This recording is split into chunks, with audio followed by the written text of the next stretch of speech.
posso dizer que o problema número 1 em Hollywood e sempre será, esse é o maior problema para crianças nesta indústria.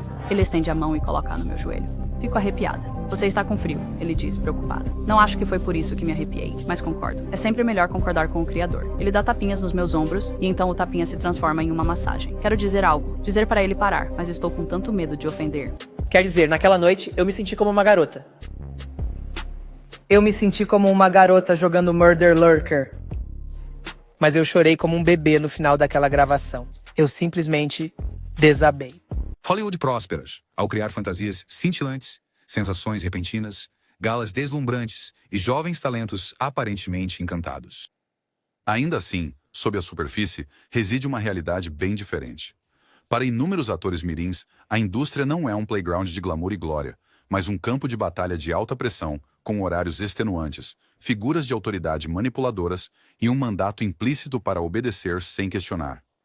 Sabe, eu contei ao meu pai e à minha mãe sobre isso. O pai ficou do lado dele. E isso me destruiu como criança, porque o cara que deveria me proteger, não me protegeu. Alguns foram reduzidos a fontes de receita, enquanto outros enfrentaram traumas que nenhuma criança deveria confrontar. Então, há as bizarras normas não escritas de Tinseltown que há muito alimentam especulações. Ex-estrelas jovens revelaram histórias inacreditáveis dos bastidores, despedaçando ilusões sobre a ética do mundo do entretenimento. O sonho muitas vezes parece mais um pesadelo quando vivido através dos olhos de uma criança. O que se esconde além das manchetes? Vamos apenas dizer que as entranhas da indústria envolvem muito mais do que sessões de autógrafos e mesas de lanches intermináveis. Jaleel White. A interpretação de Jaleel White como Steve Urkel em Family Matters o consolidou como um ícone cultural, um nerd engraçado, vestindo suspensórios, cujas peripécias se tornaram um marco dos anos 90. Contudo, por trás das risadas, a jornada de White como ator mirim foi repleta de desafios, incluindo um momento traumático que o forçou a confrontar as tradições problemáticas de Hollywood. Durante um episódio em que Urkel imitava sua prima, Myrtle, White foi obrigado a se vestir de drag. A experiência deixou o jovem ator profundamente angustiado, culminando em lágrimas após as filmagens. Chorei como um bebê, ele lembrou, lutando com o peso emocional de interpretar um personagem crossdresser. Complicando seu sofrimento, os co-estrelas Joe Murray Payton e Reginald VelJohnson expressaram preocupações de que a interpretação perpetuava estereótipos raciais prejudiciais. Eles me informaram que eu não estava prestando um serviço à nossa raça, compartilhou White, destacando a tensão entre a comédia e a sensibilidade cultural.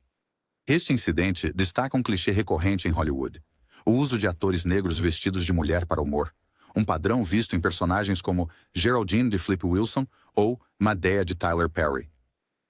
Críticos argumentam que isso reforça estereótipos limitantes, reduzindo a masculinidade negra a uma caricatura.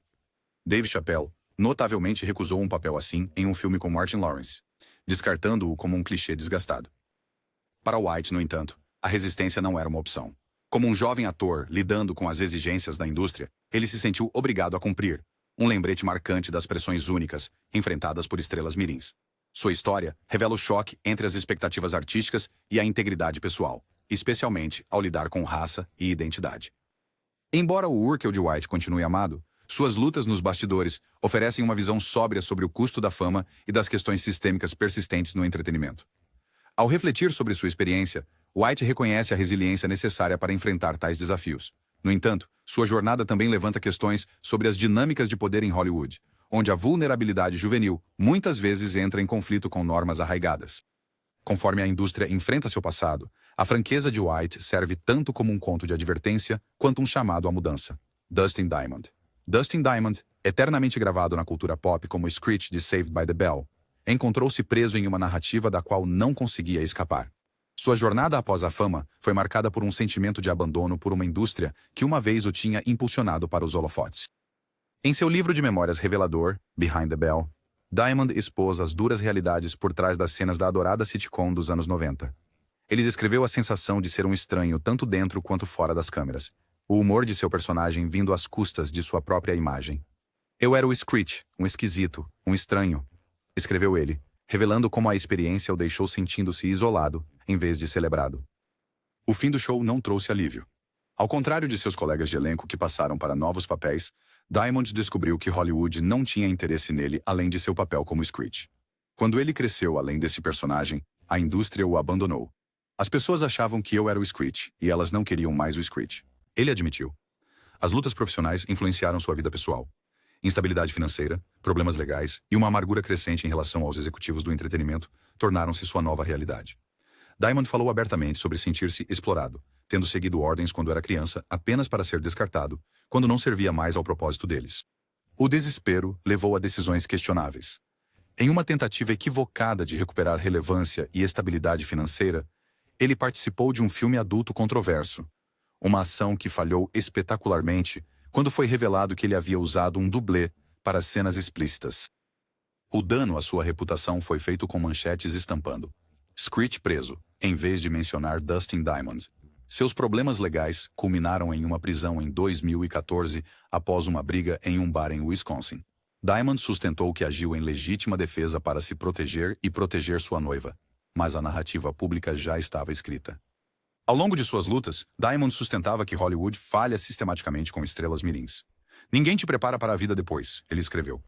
Um dia você está no topo do mundo. No outro, você não é nada. Tragicamente, a história de Diamond chegou ao fim em 2021, quando ele foi diagnosticado com câncer de pulmão em estágio 4. Em poucas semanas, aos apenas 44 anos, ele se foi. Enquanto seus ex-colegas de elenco expressaram tristeza por seu falecimento, Diamond passou décadas se sentindo como um forasteiro, mesmo entre aqueles com quem ele cresceu no set. Para os fãs, ele era o amigo engraçado. Para si mesmo, ele era um ator mirim que nunca foi permitido realmente crescer. Janet McCurdy. A história de Janet McCurdy não é apenas mais um relato de celebridade. É uma exposição angustiante dos cantos mais sombrios da indústria do entretenimento infantil.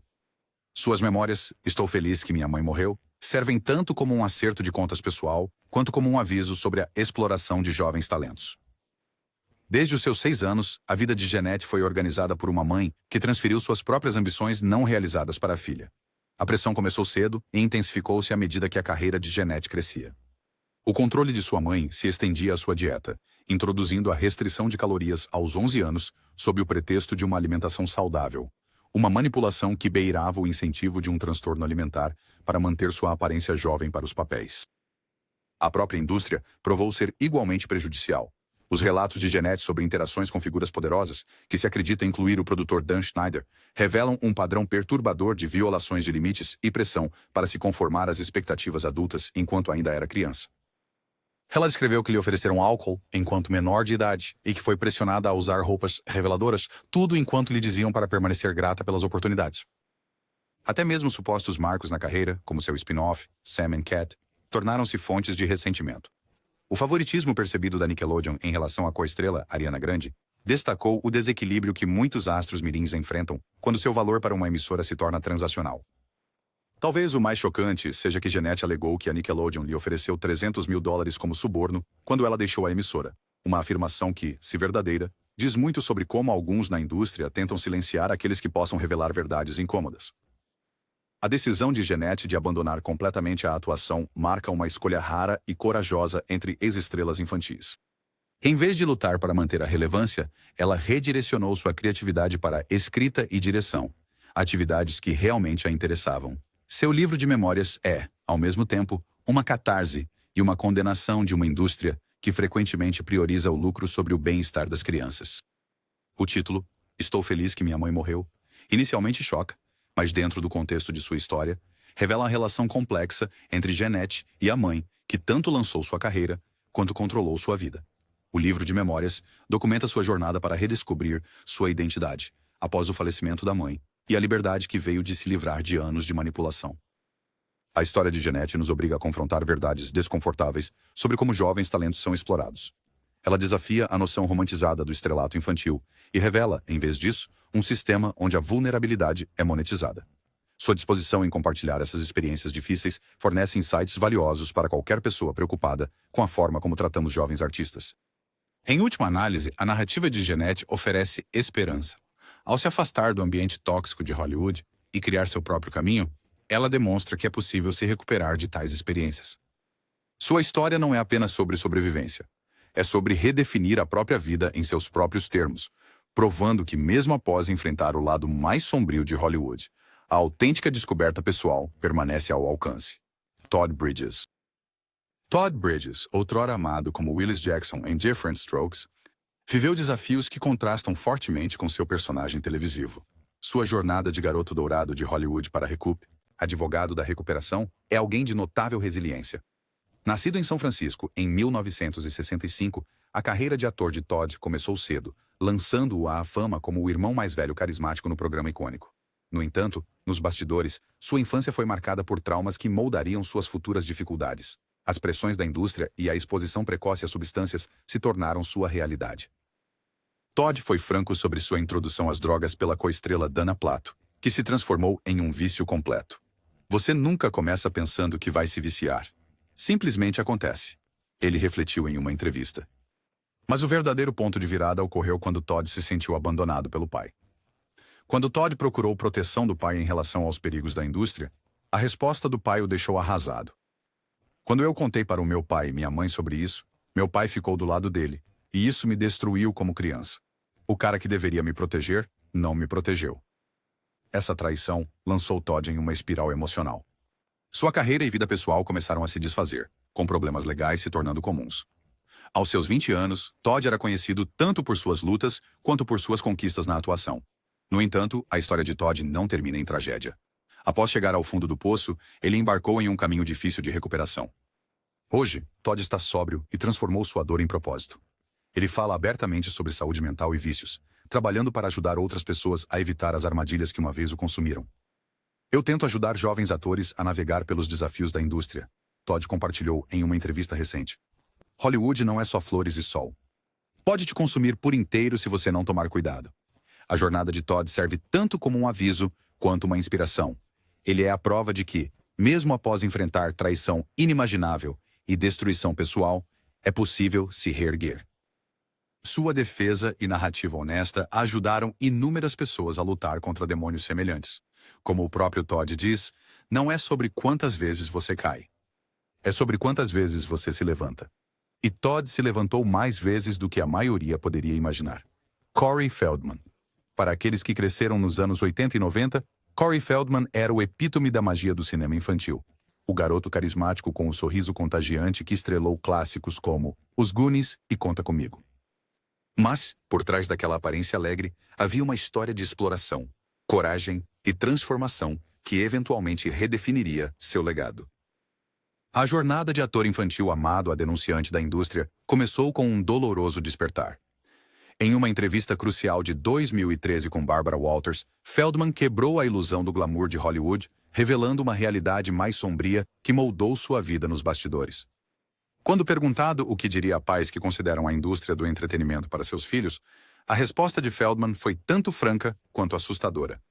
Se você está dizendo que há muita exploração nesta indústria, é um pássaro de muitas penas. Suas palavras carregam o peso da experiência pessoal. Feldman revelou que, como astro infantil, foi vítima de figuras poderosas que continuam ativas em Hollywood. Há muitas pessoas que me fizeram coisas horríveis, ele compartilhou, sua voz tremendo de emoção. E elas ainda estão no poder. Eles ainda estão por aí, e ainda trabalham em Hollywood. A entrevista revelou não apenas um trauma pessoal, mas um padrão sistêmico de abuso que permaneceu sem ser desafiado por décadas. Feldman descreveu como predadores da indústria operavam com impunidade, protegidos por seu status e conexões. Sua história não era apenas sobre sobrevivência. Era sobre transformação. Feldman explicou como, aos 14 anos, recorreu ao álcool e às drogas como uma fuga da dor de suas experiências. Eu estava bebendo e festejando apenas para tentar amortecer a dor, ele revelou. A pressão da fama se tornara insuportável, levando-o a mecanismos de enfrentamento destrutivos. Mas a narrativa de Feldman tomou um rumo poderoso em direção ao ativismo. A entrevista marcou sua transição de vítima a protetor. Não estou fazendo isso por mim, declarou ele. Estou fazendo isso pelas crianças que estão entrando nesta indústria e não sabem nada. Quero ser aquele que os protege. Sua missão se estendeu além das palavras. Nos anos seguintes, Feldman tornou-se um defensor vocal da reforma da indústria, tentando expor aqueles que ele afirma serem responsáveis pelo abuso.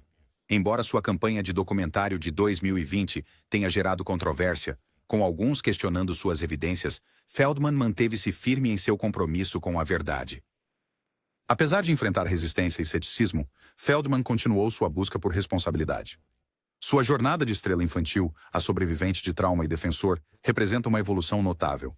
Ele transformou o sofrimento pessoal em uma força para a mudança, desafiando a indústria a enfrentar seus segredos mais sombrios. Hoje, a perna de Feldman. O legado dele vai além dos papéis no cinema. Ele é um símbolo de resiliência para aqueles que enfrentaram exploração e um protetor para as futuras gerações de jovens artistas. A história dele nos lembra que a verdadeira coragem muitas vezes está não em evitar a dor, mas em usá-la para criar mudanças significativas. Orlando Brown. A jornada de Orlando Brown de astro mirim a defensor de uma vida autêntica é uma história de resiliência em meio a uma adversidade tremenda. Mais conhecido por seu papel como Eddie Thomas na popular série da Disney, That's So Raven, o caminho de Brown pela fama foi tudo menos direto. Aos apenas 8 anos de idade, Brown se viu jogado sob os holofotes de Hollywood, ingressando na família Disney, um universo muitas vezes visto como mágico, mas que Brown, mais tarde, descreveria como mais esquisito do que maravilhoso. O jovem ator rapidamente descobriu que o principal interesse da indústria do entretenimento não era desenvolver seu talento, mas capitalizar seu potencial como uma mercadoria comercializável. Eu não estava preparado para a fama e não estava preparado para a pressão. Brown confessou em retrospectiva. O sistema que o impulsionou à fama precoce demonstrou pouco interesse por seu desenvolvimento emocional ou autodeterminação. Muitas pessoas vão fazer você se sentir como se não fosse nada. Elas tiram sua vida. Elas tiram tudo. Ele revelou, destacando a natureza exploradora de suas primeiras experiências de carreira. Enquanto Brown navegava pela adolescência sob o forte holofote da fama, o peso de manter a imagem perfeita da Disney começou a se manifestar de maneiras preocupantes. Seu comportamento tornou-se cada vez mais imprevisível, paralelo a uma descida no abuso de substâncias, um mecanismo comum de enfrentamento para jovens estrelas sobrecarregadas pelas pressões da indústria. Eu não estava pronto para tudo isso, cara, admite Brown hoje, refletindo sobre como a exploração que ele vivenciou durante seus anos de formação levou a significativas lutas pessoais. De se sentir manipulado por aqueles no poder a não ter controle sobre sua própria narrativa, a jornada de Brown pela fama teve um custo considerável para seu bem-estar. No entanto, a história de Brown não termina em tragédia. Demonstrando notável resiliência, ele trabalhou diligentemente para recuperar sua vida do caos que uma vez ameaçou consumi-lo. Mas agora estou retomando o controle, ele declara, falando de seu compromisso contínuo com a recuperação e o autoempoderamento. Hoje, Orlando Brown é um testemunho da possibilidade de renascimento após a tempestade da fama precoce. Sua abertura sobre suas dificuldades tornou-se uma plataforma de defesa, oferecendo esperança para outros que enfrentam dificuldades semelhantes. Exploração. Embora o caminho tenha sido árduo, Brown continua a avançar um passo de cada vez, criando uma vida autêntica ao seu verdadeiro eu, além das limitações de sua persona de estrela infantil. Bow Wow. A entrada de Bow Wow no mundo do entretenimento foi nada menos que extraordinária. Com apenas 13 anos de idade, ele surgiu na cena com seu álbum de estreia, Beware of Dog, tornando-se uma sensação do dia para a noite com suas letras cativantes e presença carismática. Mas por trás dessa ascensão meteórica, estava um jovem artista lidando com pressões além de sua idade. A indústria do entretenimento, com suas exigências implacáveis e exploração de talentos jovens, teve um impacto significativo na estrela adolescente. Eu era uma criança com uma grande responsabilidade. Não era divertido.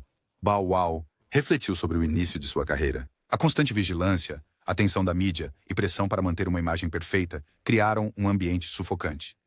Desde jovem, Bow Wow foi pressionado a ser uma fonte de lucro para as gravadoras, e Hollywood esperava que ele continuamente entregasse sucessos, conseguisse papéis em filmes e incorporasse uma persona voltada para a família.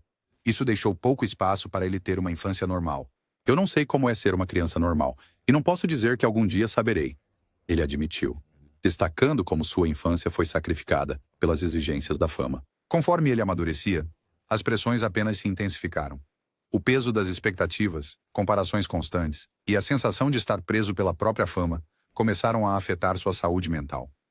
No teaser do seu álbum de 2018, Edsis, Suicídio ao Contrário, Bow Wow abordou abertamente os aspectos mais sombrios de sua jornada. Ele falou sobre a imensa pressão para corresponder às expectativas daqueles que lançaram sua carreira, particularmente seu mentor, Jermaine Dupri.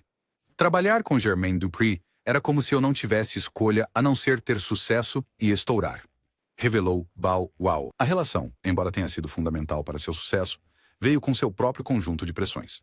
Bow Wow sentiu-se compelido a manter a reputação que Dupri havia construído para ele, às vezes em detrimento de seu próprio conforto e autenticidade. A demanda da indústria por perfeição não deixou espaço para falhas ou pessoais. Crescimento. Além de suas lutas profissionais, A vida pessoal de Bow Wow também estava sob constante escrutínio público. Seus relacionamentos, crescimento e experiências diárias estavam todos expostos ao consumo público. Eu não conseguia viver uma vida normal. Não podia ir a lugar nenhum sem as pessoas me observando. Ele compartilhou, ilustrando a natureza invasiva da fama durante seus anos de formação. Apesar desses desafios, a história de Bow Wow é, em última análise, uma de resiliência. Ele tem trabalhado para se libertar das correntes da exploração da indústria e recuperar sua identidade. Hoje, Bow Wow é um testemunho de sobrevivência e autodescoberta. Enquanto enfrentou inúmeras dificuldades, ele continua a evoluir e a assumir o controle de sua própria narrativa, passo a passo. Sua abertura sobre o passado serve tanto como catarse quanto como inspiração para outros que passaram por exploração semelhante no mundo do entretenimento. Macaulay Culkin. Lembra do Macaulay Culkin, o adorável garoto de Esqueceram de Mim, que nos fez rir? Bem, anos depois, ele compartilhou algumas coisas bem pesadas sobre sua infância sob os holofotes. Em uma entrevista de 2013 com a GQ, Macaulay abriu-se sobre ser pressionado a trabalhar sem parar quando criança. Eu estava trabalhando o tempo todo, ele disse. Eu não tive uma infância normal. Ele descreveu como a indústria capitalizou seu sucesso sem considerar seu bem-estar, levando a esgotamento e problemas de abuso de substâncias no final da adolescência. Macaulay falou sobre trabalhar com lesões e como ninguém parecia se importar com sua saúde ou felicidade. Eles apenas queriam continuar fazendo filmes e dinheiro. Johnny Depp. Mesmo Johnny Depp não conseguiu sobreviver ao pior pelos executivos de Hollywood. Johnny Depp, que se tornou uma grande estrela como adulto, na verdade começou sua carreira como ator infantil. Em uma entrevista de 2002 com o The Guardian, ele revelou que foi abusado fisicamente no set quando era mais jovem. Diretores o agrediam para conseguir a performance certa. E ele pensava que era assim que as coisas funcionavam em Hollywood. Foi normalizado, disse Depp. Achei que era assim que funcionava. Esse abuso afetou sua percepção de figuras de autoridade e contribuiu para sua desconfiança em relação aos profissionais da indústria ao longo de sua carreira. Drew Barrymore. Drew Barrymore fazia parte da maior família de Hollywood, mas ninguém pôde salvá-la. É até onde chega o controle de Hollywood. Ela capturou nossos corações em E.T. e tem sido incrivelmente aberta sobre suas experiências de infância em Hollywood. Em sua autobiografia de 2005, Little Girl Lost, ela escreveu sobre ter sido introduzida ao álcool aos apenas 9 anos de idade por profissionais da indústria que lhe deram vinho para acalmar seus nervos. Sua mãe e agentes permitiram seu abuso de substâncias, levando ao alcoolismo aos 10 anos. Minha mãe e agentes permitiram meu abuso de substâncias, escreveu Barrymore. Aos 13, ela foi enviada para reabilitação. Ela tem sido vocal sobre como a indústria falhou em protegê-la e como foi explorada por sua imagem e talento sem consideração pelo seu bem-estar. Michelle Williams. Michelle Williams, conhecida por Dawson's Creek e seu trabalho com Heath Ledger, compartilhou sua história de manipulação emocional no indústria. Em uma entrevista de 2017 para o The New York Times, ela falou sobre como os profissionais da indústria comentavam constantemente sobre seu peso e aparência quando era adolescente. Eles me pressionavam a manter um certo visual, Williams disse. Essa constante vigilância contribuiu para distúrbios alimentares e prejudicou sua autoestima. Ela descreveu como o foco em sua imagem corporal era implacável e como isso afetou sua saúde mental ao longo de sua jovem carreira. Jason London. Jason London, que apareceu em Clueless e outros filmes, discutiu a natureza inadequada das audições para atores mirins. Em uma entrevista de 2018 com The Cut, ele revelou que lhe faziam perguntas invasivas sobre seu corpo e sexualidade quando era jovem.